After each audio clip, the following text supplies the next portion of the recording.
നമസ്തേ, ഞാൻ ഡാനിരാജ്, കരിങ്കുട്ടിക്കാവ് വിഷ്ണുമായ മഠം തൃപ്രയാർ. ഇപ്പോൾ സ്വാമിയുടെ എന്നും നമുക്ക് എന്നും ഒരു 5 കോളെങ്കിലും നമുക്ക് അതിന് വേണ്ടിയിട്ട് ആളുകൾ വിളിക്കുന്നുണ്ട്.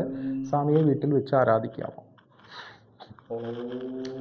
സ്വാമിയെ വീട്ടിൽ വെച്ച് ആരാധിക്കുക എന്താണ് ബുദ്ധിമുട്ട്? അദ്ദേഹം ശിവപുത്രനാണ്, ശക്തി സ്രോതസ്സാണ്. എന്തുകൊണ്ട് വീട്ടിൽ വെച്ച് ആരാധിച്ചുകൂടാ?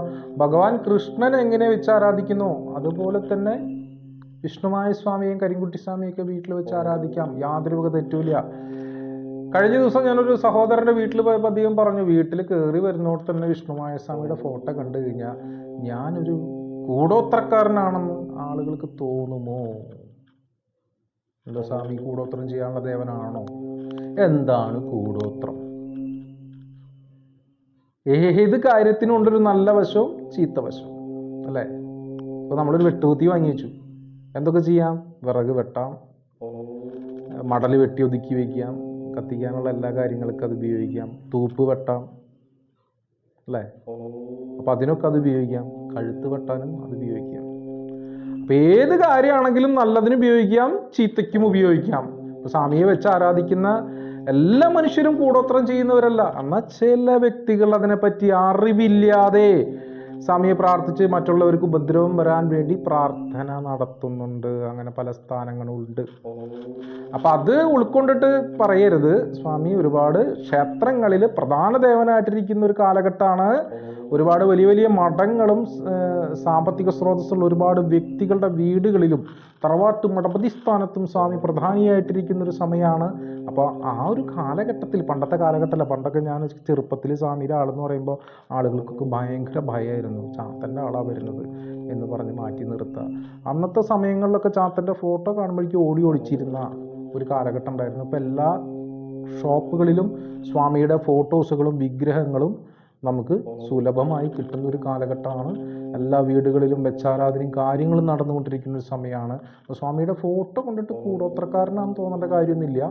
സ്വാമി കൃഷ്ണനെ പോലെ തന്നെ ഇരിക്കുന്ന ഒരു ദേവനാണ്. അദ്ദേഹത്തിനെ ചീത്ത കാര്യങ്ങൾക്ക് വിളിച്ചു ചൊല്ലി പ്രാർത്ഥിക്കുമ്പോഴാണ് നമ്മൾ കൂടോത്രക്കാരനാണ്, സ്വാമിയില്ല, നമ്മൾ കൂടോത്രക്കാരനാവുക. അപ്പം അതുകൊണ്ട് സകല സമ്പൽ സമൃദ്ധിക്കും നമ്മുടെ കുടുംബ ഐശ്വര്യത്തിനും മേൽഗതിക്കും വേണ്ടിയിട്ട് സ്വാമിയെ വീട്ടിൽ വിളക്ക് വെച്ച് പ്രാർത്ഥിക്കാം. യാതൊരു വിരോധവും ഇല്ല. മറ്റുള്ള ദേവന്മാർക്കിടയിലാണ് സ്വാമിയെ വെക്കുന്നതെങ്കിൽ വിരോധമില്ല. സ്വാമിക്ക് പ്രത്യേകമായിട്ടൊരു വിളക്ക് കൊടുക്കുക. എന്നുവെച്ചാൽ കാര്യസിദ്ധിക്കാണ് സ്വാമിയെ നമ്മൾ പ്രാർത്ഥിക്കുന്നത്. അപ്പോൾ സ്വാമിക്ക് പ്രത്യേകം ഒരു വിളക്ക് കൊടുത്ത് പ്രാർത്ഥന നടത്തുക.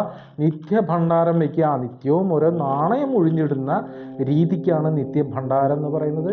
ആചരണം എന്നാണ് അതിന് പറയുന്നത്. ആ ആചരണം നിത്യം ചെയ്തു പോവുക. അതുപോലെ നമുക്കത് വിളിച്ച് ചോദിക്കാനും പറയാനും ഒരു മഠപതി സ്ഥാനം നമുക്കുണ്ടാവുക. അതുപോലെ നേദ്യം കൊടുക്കേണ്ട കാര്യങ്ങളും വീടുകളിൽ ചെയ്യുന്നതിൽ യാതൊരു വക തെറ്റുമില്ല. കൃഷ്ണൻ എങ്ങനെയാണ് കദളിപ്പഴം കൊടുക്കുന്നത് അതുപോലെ തന്നെ നമുക്ക് ഭഗവാന്റെ ഇഷ്ടനേദ്യമായിട്ടുള്ള മദ്യവും കോഴിയൊക്കെ കൊടുക്കാം. സ്വാമിയുടെ നേദ്യത്തിലാണ് ഒരുപാട് ഡിഫറൻസ് ഉള്ളത്. മറ്റുള്ള ദേവന്മാരെ വെച്ച് നോക്കുമ്പോൾ സ്വാമിയുടെ നേദ്യത്തിന് മദ്യവും കോഴിയാണ് പ്രധാന നേദ്യം വരുന്നത്. അത് വീട്ടിൽ വെച്ച് കൊടുക്കുന്നതുകൊണ്ട് യാതൊരു വക തെറ്റുമില്ല. ഇന്നിപ്പോൾ അത് കഴിക്കാത്ത മനുഷ്യജനങ്ങൾ തന്നെ വളരെ കുറവാണ്. അപ്പോൾ പിന്നെ ദേവന് വെക്കുന്നതുകൊണ്ട് യാതൊരു വക തെറ്റുമില്ല. ദേവന് വെച്ചാൽ നമുക്ക് അനുഗ്രഹങ്ങൾ കൂടുതൽ കിട്ടുള്ളൂ. ഒരിക്കലും അത് അനുഗ്രഹക്കുറവുണ്ടാവില്ല. പ്രീതിസ്ഥാനത്ത് ഭഗവാൻ നിന്ന് നമുക്ക് സകല കാര്യസിദ്ധികളും എത്തിച്ചു തരുള്ളൂ. അപ്പോൾ അതിൻ്റെ സംശയങ്ങളൊക്കെ ഉണ്ടെങ്കിൽ നമ്മൾ വിളിച്ചാൽ മതി.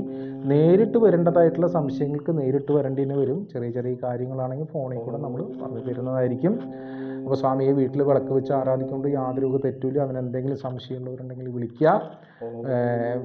വ്യക്തമായിട്ട് അറിയാതെ ഒന്നും ചെയ്യരുത്, അറിഞ്ഞുകൊണ്ട് തന്നെ ചെയ്യണം.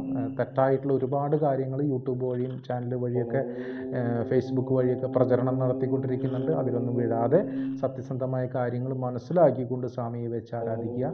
സ്വാമി എപ്പോഴും പ്രതിസ്ഥാനത്തുണ്ടാവും. സർവ്വ ഗുണങ്ങളും നമുക്ക് ലഭിക്കുന്നതാണ്. സ്വാമിയുടെ എല്ലാ ഭക്തജനങ്ങൾക്കും നല്ലത് വരട്ടെ എന്ന് പ്രാർത്ഥിച്ചുകൊണ്ട് നമസ്തേ.